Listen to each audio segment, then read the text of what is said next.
Assalamualaikum warahmatullahi wabarakatuh. Perkenalkan, nama saya Sulesindayani dan rekan saya. Nama saya Nurul Ramadhani. Sebelum berlangsungnya diskusi hari ini atau pelajaran hari ini, kami akan sedikit menjelaskan tentang materi atau PPT yang telah kami share dengan judul Konsep Zakat dalam Islam. Yang pertama yaitu pengertian dan dasar hukum zakat. Zakat adalah harta yang dimiliki orang muslim yang apabila sudah mencapai nisabnya, maka wajib dikeluarkan zakatnya dan diberikan kepada mustahik sesuai dengan perintah Allah Subhanahu wa taala. Hal ini sudah dijelaskan dalam Al-Qur'an bahwa dalam harta orang-orang kaya terdapat juga bagian hak orang miskin. Selanjutnya, dasar hukum zakat diantaranya ada 3.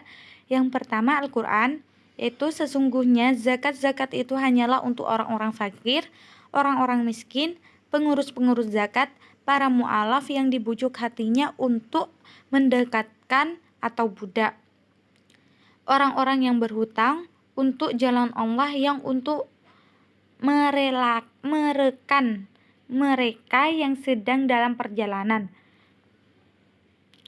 Dan yang kedua yaitu dalil sunnah.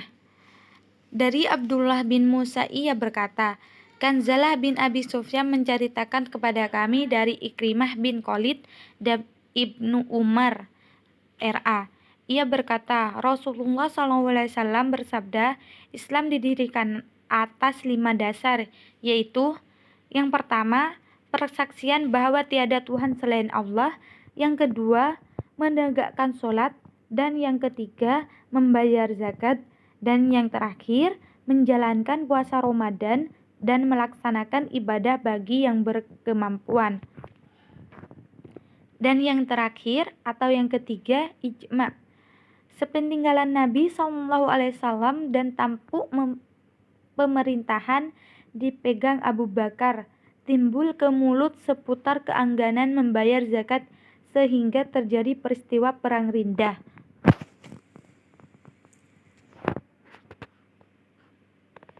Selanjutnya yaitu yang kedua, ketentuan muzaki. Terkait dengan ketentuan muzaki atau donatur, ketentuan dan jenis barang yang harus dizakati, ukuran dan nilai zakat yang harus dibayarkan, dan siapa saja yang berhak menerima zakat atau mustahik, orang yang merdeka, memiliki harta yang dikuasai secara penuh, harta yang wajib dizakati sudah mencapai nisab, harta yang wajib dizakati sudah memiliki dalam waktu 1 tahun penuh. Yang ketiga, kedudukan zakat dalam Islam, di mana zakat adalah rukun Islam yang ketiga dari salah satu pilar bangunannya yang agung berdasarkan hadis yang diriwayatkan dari Ibnu Umar radhiyallahu anhuma. Selanjutnya yang kedua, amal perbuatan pertama yang dituntut dari seorang mukmin adalah sholat, yang merupakan ibadah badaniyah atau ibadah dengan gerakan badan. Kemudian, zakat yang merupakan ibadah harta. Oleh karena itu, setelah ajakan kepada iman didahulukan ajakan sholat dan zakat sebelum rukun-rukun Islam lainnya.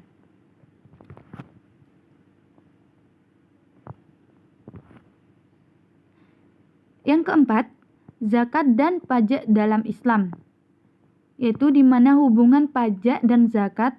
Tujuan pajak yaitu tujuan pada dasar memiliki kesamaan, yaitu sebagai sumber dana untuk mewujudkan suatu masyarakat yang adil dan makmur, yang merata dan berkesinambungan antara kebutuhan material dan spiritual. Pajak pada dasarnya dimanfaatkan untuk membiayai kegiatan-kegiatan dalam bidang dan sektor pembangunan. Yang kelima, dari berbagai hikmah zakat menurut para ulama, maka dapat dibagi menjadi 3 macam atau 3 aspek, yaitu daniyah, kulukiyah, dan ijtimaiyah.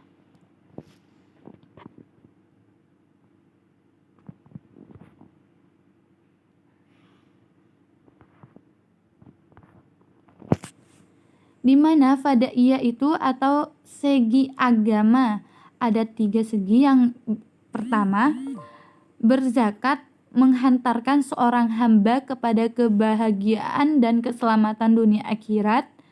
Yang kedua, sarana bagi hamba untuk taqarrub atau mendekatkan diri kepada Allah Subhanahu wa taala, akan menambah keimanan karena keberadaannya yang memuat beberapa macam ketaatan.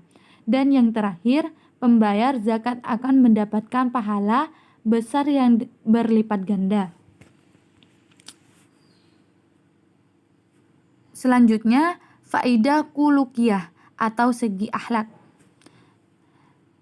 Dari segi akhlak diantaranya hikmah zakat apabila ditinjau dari aspek kulukiyah ialah yang pertama, menanamkan sifat kemuliaan, rasa toleransi, dan kelapangan dada kepada pribadi pembayar zakat. Yang kedua, pembayar zakat biasanya identik dengan sifat ramah atau belas kasih dan lemah lembut kepada saudaranya yang tidak punya. Dan yang terakhir, merupakan realita bahwa penyumbang sesuatu raga bagi kaum muslimin akan melapangkan dada dan meluaskan jiwa. Sedangkan yang faidah ijmaiyah yaitu dari segi sosial kemasyarakatan. Adapun hikmah zakat apabila ditinjau dari aspek ijtimaiyah ini, yang pertama, zakat merupakan sarana untuk membantu dalam memenuhi hajat.